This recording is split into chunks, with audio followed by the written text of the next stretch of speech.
bounce on my mama knee. She said there's only one thing to set your soul free. Wasn't no easy street where I come from. There wasn't no sleep until the work was done.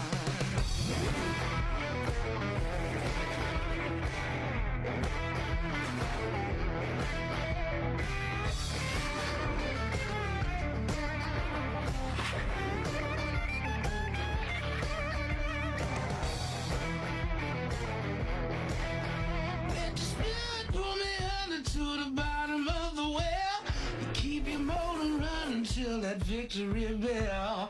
One for the money, to another show. Please start your engines now and rock and roll.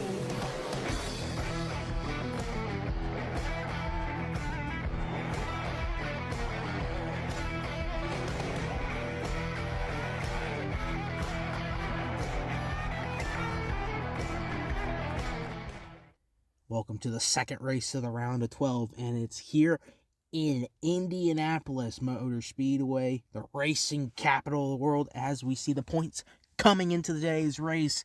Eric Jones with that win, that locks him into the next round. But we look towards that cutoff line. Denny Hamlin, +3, only +3, but look ahead of him, Kyle Larson, +30 to that cut line. When we look back below, Joey Logano and Denny Hamlin's driver, Tyler Reddick, -3 and -7. I'm pretty sure Denny Hamlin wants to see his driver make it to the next round, but as of right now, I think he's more focused on himself making it to the next round. As we get a little rundown of our little top 10 here, only 2 of them are non-playoff drivers. Now, what does that show? That shows non-playoff drivers can have the speed. Brad Keselowski, one of them, Christopher Bell, another, starting 9th.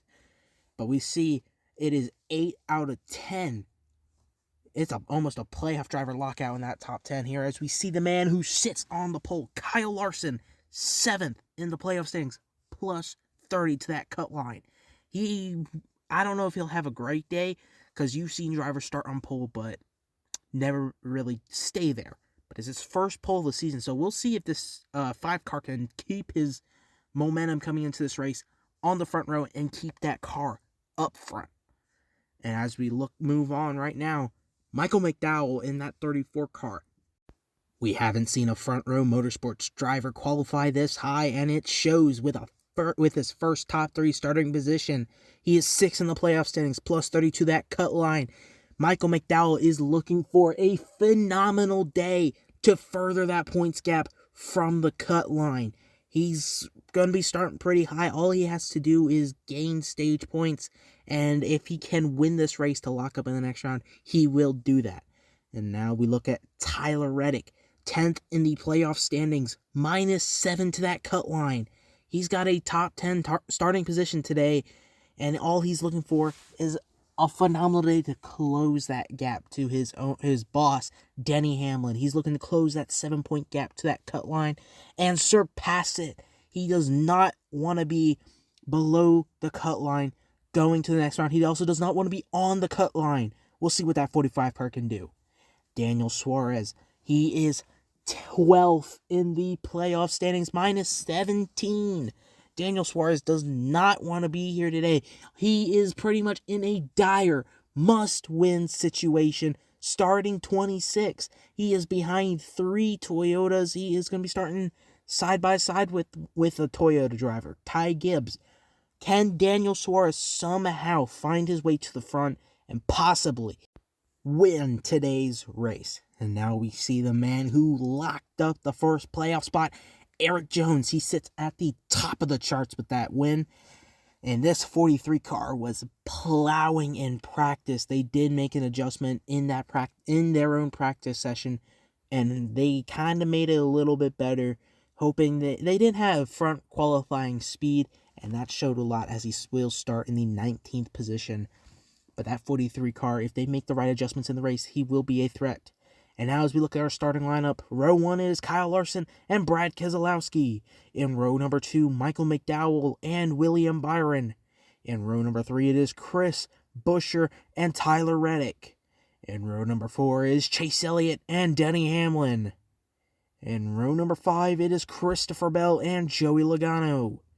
In row number 6, Kyle Busch and Martin Truex Jr. In row number 7, it is Ryan Blaney and Ryan Preece. In row number 8, it is Alex Bowman and Noah Gragson. In row number 9, Corey LaJoie and Carson Hocevar. And rounding out your top 20, it is Eric Jones and Todd Gilliland. In row 11, it is Cole Custer in that 60 and Ross Chastain. In row 12, it is John Hunter Nemechek and Bubba Wallace. In row 13, Ty Gibbs and Daniel Suarez. In row 14, Chase Briscoe and Josh Berry. In row 15, Harrison Burton and Austin Cindric. In row 16, Riley Herbst, the part-timer, and AJ Allmendinger. In row 17, Zane Smith and SVG, another part-timer. In row 18, Austin Dillon and Ricky Stenhouse Jr. In row 19, Justin Haley and Kaz Gralla. And finally, rounding out your field, it is the 78 of BJ McLeod and JJ Yeley in that 44 car. That's your field rundown. 40 cars here as they begin to roll off. Kyle Larson leading them around the racetrack under pace laps as they come down to check pace speed. Filed up 2 by 2. We are green here at the Brickyard 400. Kyle Larson leads him down into the short chute here. And now out of turn 2, he is clear for the lead. Keselowski with draft down the back straight. He's going to pull 3 crossovers. And he's going to get to the inside. Clear for the lead coming into turn 4. A bumper. Too early for that, but Kyle Larson made it work. That could have been bad for that 6, but he will fall out of the top 5 right now. He lost a lot of speed there. And Kyle Larson will lead him off turn 4 for lap 3. A little battle. Oh, Truex gets into Logano. Joey Logano goes hard in the outside wall. Contact from the 19 of Martin Truex Jr. That happened over into turn 3. Looks like Truex, he just had a bit of a run. Logano, I don't even know if he knew he was there. Maybe it was a late call by the spotter. But Logano, he's going to be the first car out and the first playoff driver out. He's not going to be receiving the points as he wanted as we got pit stops underway. Reddick, the first one into the pit stalls. His car is amazing. 4 tires and fuel for that 45 Toyota for 2311. Michael McDowell, he's there in pits as well, right ahead of Tyler Reddick. 4 tires and fuel. I'm pretty sure they have something special for that 34 car. We see Chase Elliott. He came from 7th place all the way up into the top 3. Chase Elliott, he's not looking for any adjustments, just 4 tires and fuel for that 9 car. Kyle Larson says the car was plowing in turn 3 and 4. A little slight wedge adjustment as well as tires and fuel for that 5 car.